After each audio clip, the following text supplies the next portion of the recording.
Imagine this. You're strapped into the cockpit of an F-16 fighter jet, screaming low over the Iraqi desert.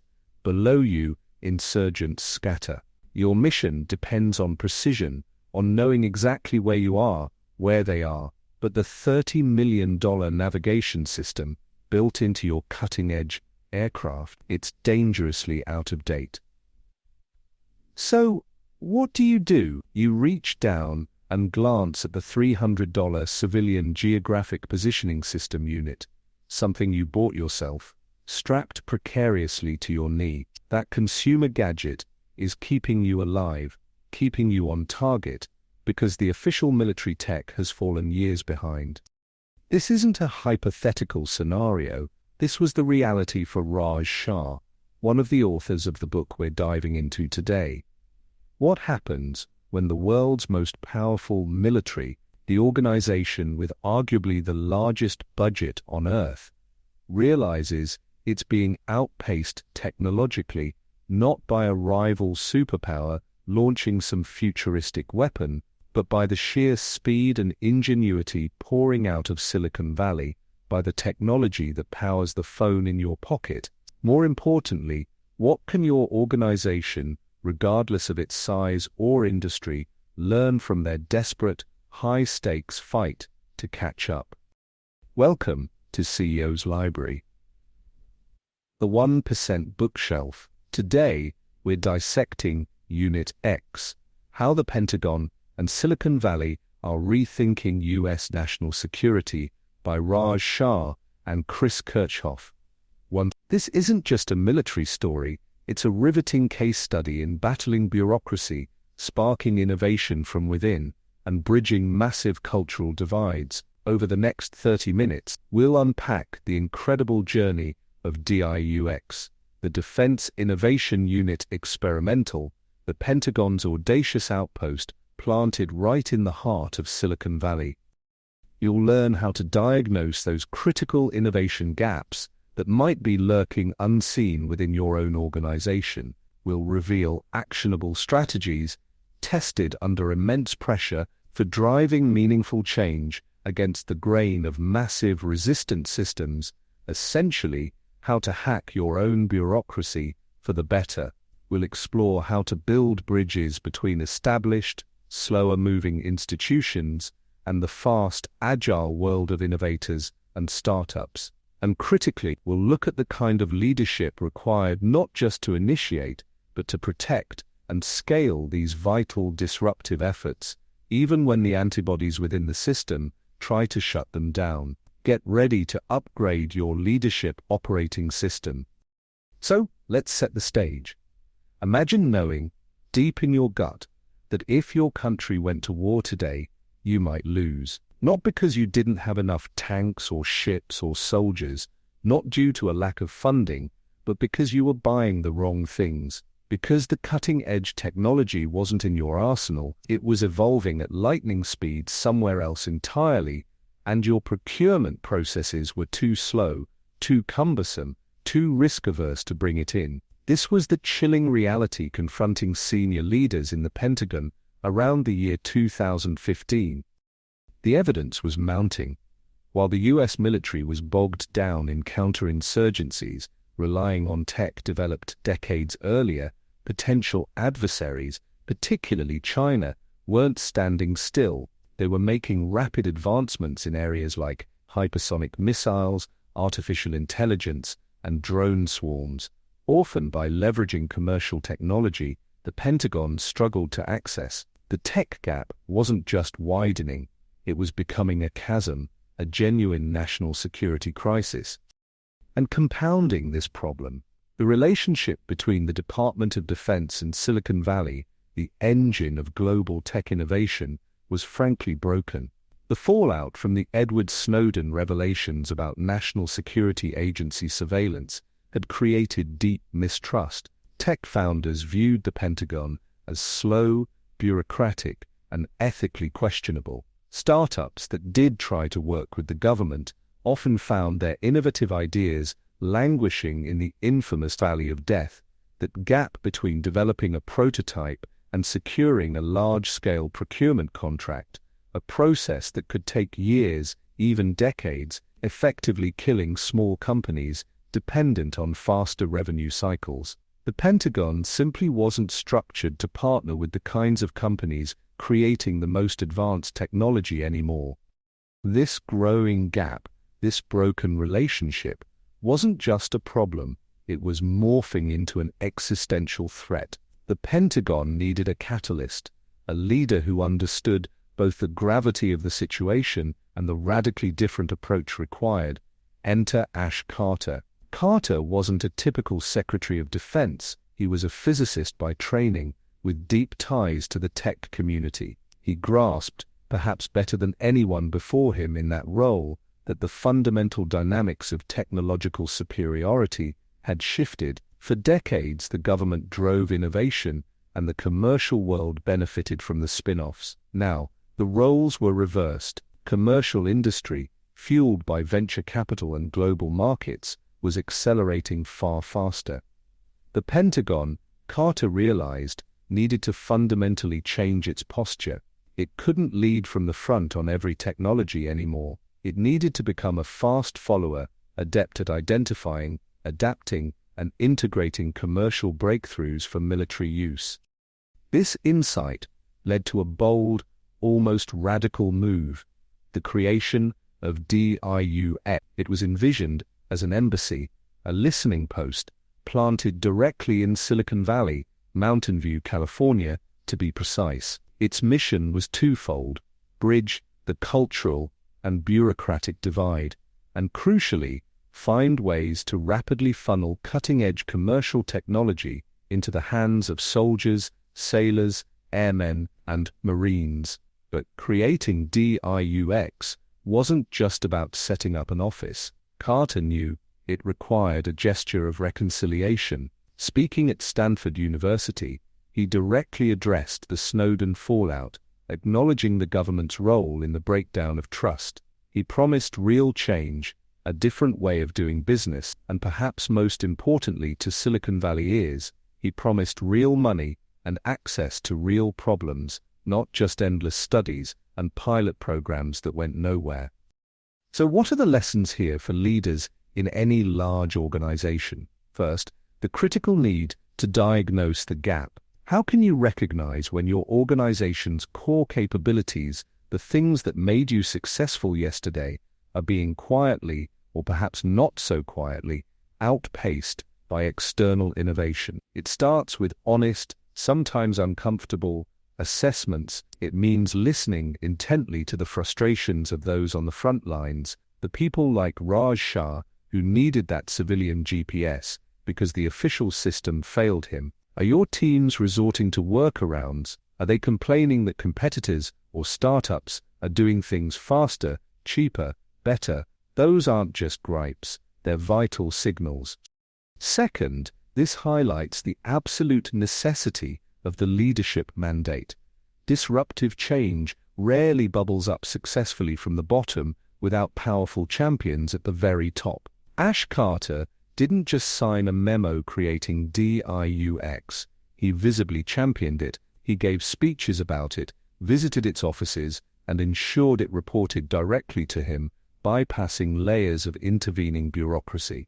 This air cover, this public and sustained commitment from the highest levels, is indispensable for protecting nascent innovation efforts from the inevitable internal resistance. Does your leadership team just talk about innovation, or do they actively clear paths and shield the change agents? And third, the challenge of rebuilding trust. When relationships with vital external partners, whether they're tech companies, suppliers, or even different internal divisions, have frayed, simply saying "trust us" isn't enough. Carter understood this. Rebuilding trust requires concrete actions, acknowledging past mistakes, making tangible commitments like funding and streamlined processes, and demonstrating reliability over time. How can your organization proactively mend bridges and build genuine partnerships with the external ecosystems you need to thrive? Okay, so Ash Carter planted the flag in Silicon Valley. Problem solved, right? Far from it.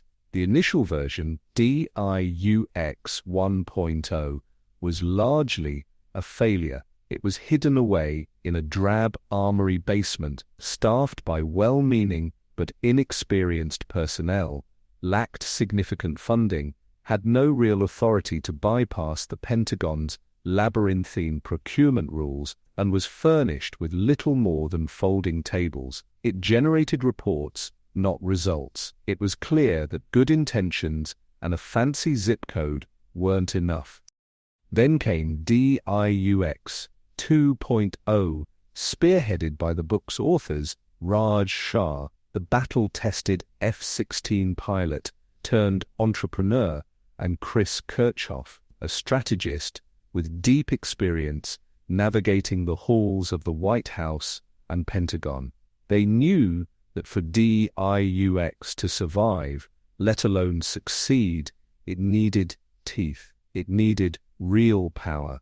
But almost immediately, they faced an existential threat. Before they could even unpack their boxes, powerful staffers on the House Appropriations Committee, nicknamed Evelyn and Ed in the book, moved to zeroize DIUX budget, delete it entirely. Their reasoning: the Pentagon already had countless research labs and innovation initiatives. This Silicon Valley experiment seemed redundant, perhaps even dangerously unconventional. How do you possibly survive? How do you build something revolutionary when the system itself actively tries to strangle you in your cradle? This crisis revealed a crucial insight detailed vividly in Unit X. Battles for innovation inside large organizations are fought simultaneously on multiple fronts, internal and external. You need wins in both arenas. Internally, Shah and Kirchhoff fought relentlessly for structural advantages.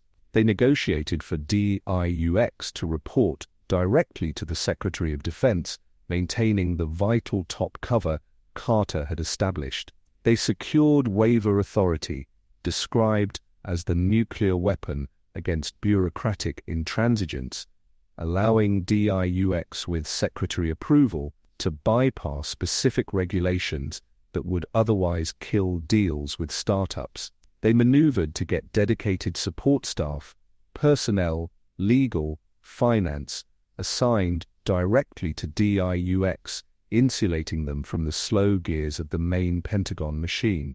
These weren't minor tweaks. They were fundamental shifts in power dynamics inside the bureaucracy, giving DIUX an unprecedented ability to operate differently.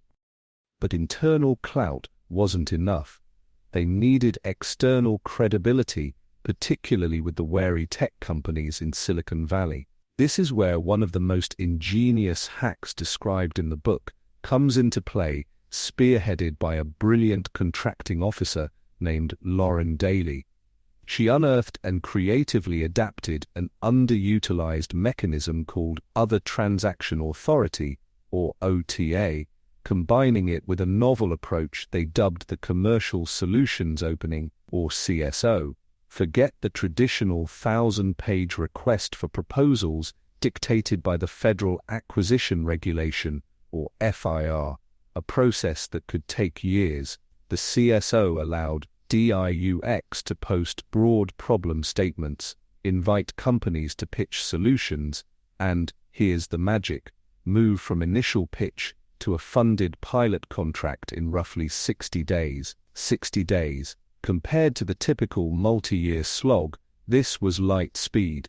Crucially, the CSO process also explicitly included pathways for successful prototypes to scale to larger production contracts, directly addressing the valley of death problem that had previously deterred so many startups. This wasn't just about speed.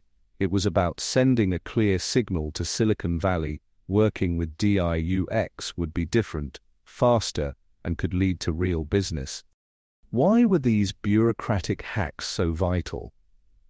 Consider the story of the Goncalator deep within the massive Combined Air Operations Center, or CAOC, responsible for coordinating air power across the Middle East. commanders relied on a whiteboard, a literal whiteboard, manually updated with grease pencils to track refueling tanker availability, a process prone to errors and delays that could have life or death consequences. DIUX used its newfound rapid contracting authority to bring in a software company, Tanium, which solved the problem with a modern digital dashboard in weeks. This kind of quick, impactful win, enabled by the CSO hack, was essential not just for the warfighter, but for DIUX's own survival. It proved their value proposition. The lessons here are potent for any leader pushing change. First, secure the necessary authority. Before launching a major change initiative, think carefully about its structure. Does it report high enough? Does it have the necessary special permissions or waivers to bypass known roadblocks? Negotiating these elements up front, as Shah and Kirchhoff did, can be the difference between success and failure. Don't just ask for permission, fight for the power to execute. Second, actively find the process hacks. Encourage your team not just to complain about burdensome rules and processes, but to become experts in them. Empower individuals like Lauren Daly to dig deep, understand the existing regulations inside and out, and find legitimate, clever workarounds or underutilized authorities. Often the flexibility you need is already there, hidden in plain sight, waiting for someone creative enough to find and apply it. And third, the imperative to demonstrate value quickly, especially when facing internal skepticism or budget threats, like DIUX did with Evelyn and Ed. Operating in stealth mode is a luxury you might not have. Shifting focus to rapid deal-making, securing concrete wins, even small ones like the initial Tanium contract, builds momentum and proves indispensability. This echoes the lean startup methodology: deliver minimum viable products quickly to validate your approach and gain traction. Early wins build credibility, attract allies, and silence critics. Don't just plan the revolution, deliver actionable results, fast. So, DIUX had survived its near-death experience. It had internal clout and a faster way to make deals, but the next critical question was, where do you actually find the game-changing ideas? Where does the future come from? As Unit X powerfully illustrates, it often doesn't come from the usual suspects, the established prime contractors, or the internal research labs working on predictable evolutionary improvements. It comes from the outside, often from unexpected places. Consider the urgent threat posed by North Korea's burgeoning missile program around 2016. The US military needed better ways to see through clouds and darkness, requiring sophisticated synthetic aperture radar, or SAR, satellites. The traditional approach? Commission a massive billion-dollar satellite from a prime defense contractor, a process likely taking a decade. DIUX took a different path. They found Capella Space, a startup founded by a 24-year-old Iranian immigrant named Peyam Banezadeh, who was developing smaller, cheaper SR satellites based on commercial technology. It was a calculated bet on a young founder with prototype tech facing significant internal resistance from those wedded to the old ways. But DIUX, acting more like a venture capital firm than a traditional government agency, placed that bet. Or pivot to another emerging threat: the proliferation of small, commercially available drones used nefariously by groups like ISIS in Syria and Iraq for reconnaissance and even dropping small bombs. The US military urgently needed its own small, secure, American-made drones for its troops, but the market was dominated by Chinese companies like DJI. Enter DIUX's Rogue Squadron project, led by people like Bucky Butow, a Navy Reserve FA-18 pilot and tech enthusiast. They began by literally hacking commercially available DJI drones to understand their capabilities and vulnerabilities. Then, they used the CSO process to scout and fund promising American drone startups like Skydio, fostering a domestic industrial base for this critical technology. These examples, Capella's satellites providing all-weather surveillance, Rogue Squadron kickstarting a secure U.S. drone industry, plus others mentioned in the book, like sail drones, autonomous ocean-faring vessels, Joby Aviation's electric vertical takeoff and landing aircraft for logistics, and the controversial but vital Project Maven, using artificial intelligence to analyze drone footage, highlight a core DI/UX strategy, sourcing innovation from outside the fortress walls. They understood that the most disruptive potential often lies with agile startups tackling problems with fresh perspectives and leveraging the sheer speed and scale of the commercial market. DI/UX effectively built a bridge, acting as a translator and facilitator between the Pentagon's pressing needs and Silicon Valley's cutting-edge solutions. They had teams dedicated to specific portfolios: AI, autonomy, space, cyber, constantly scouting, vetting potential partners, often leveraging the expertise of reservists like Boutal or Isaac Taylor, who had deep tech connections, and placing calculated bets, much like a VC firm diversifies its investments. They embraced dual-use technologies, innovations developed primarily for commercial markets, but adaptable for defense needs. What can leaders take away from this approach?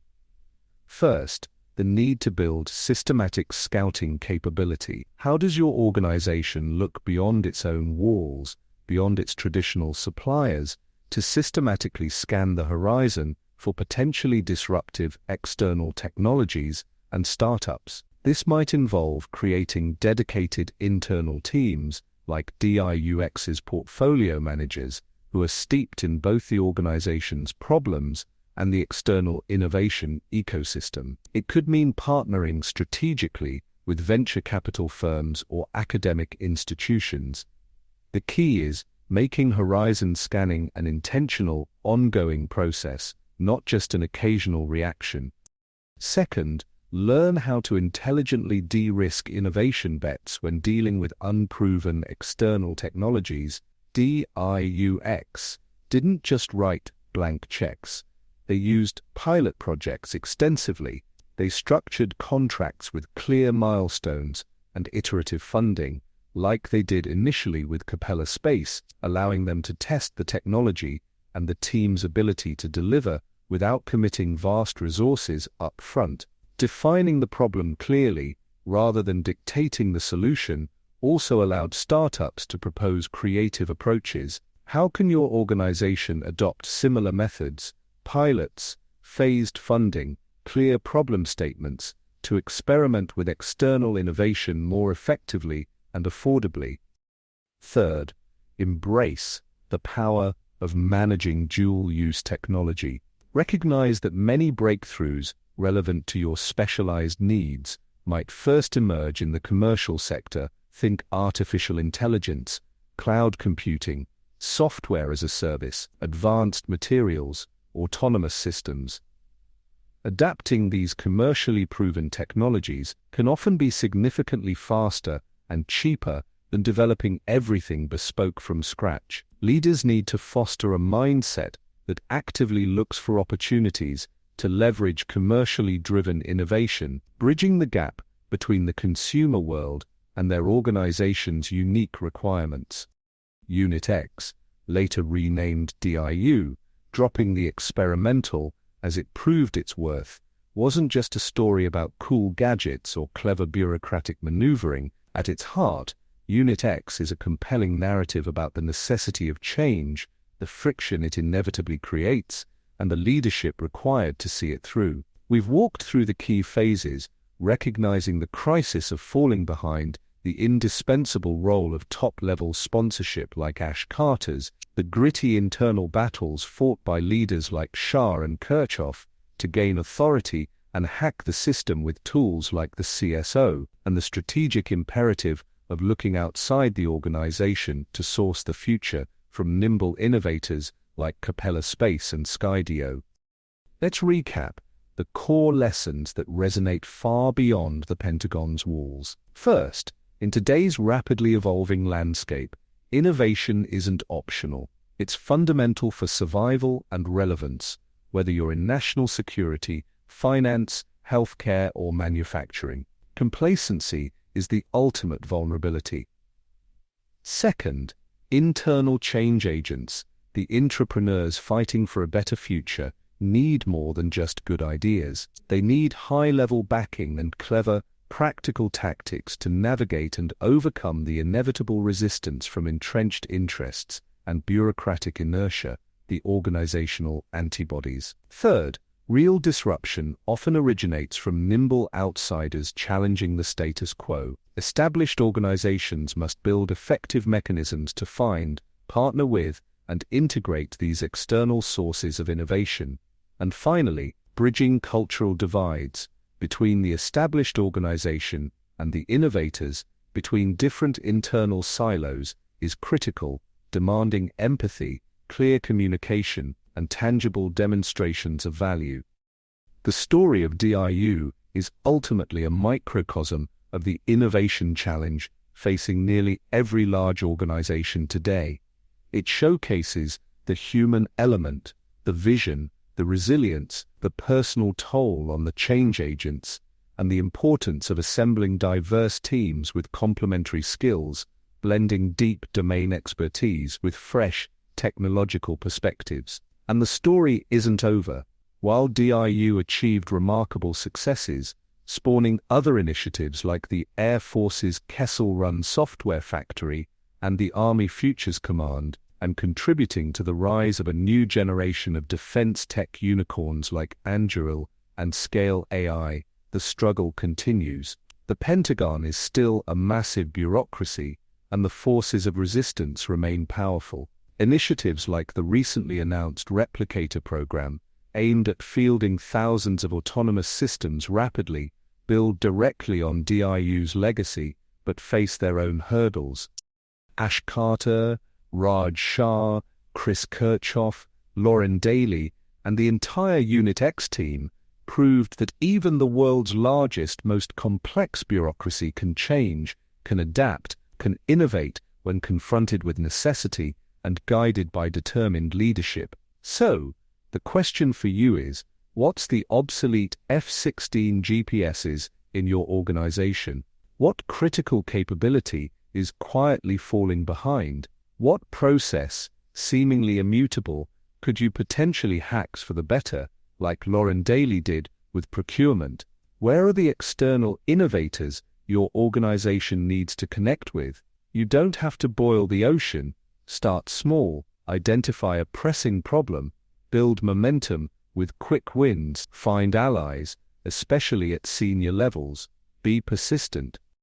The full story, packed with more gripping details, political intrigue, and hard-won lessons, is in the book Unit X. We highly encourage you to pick up a copy. For a full transcript of this episode, links to the book, and related resources, please visit our website at ceoslibrary.com. Thank you for joining us on CEO's Library, the 1% bookshelf. Until next time, keep reading, keep learning, and keep leading the change. You can find the Amazon link to purchase the full book or audiobook version of Unit X in the episode description.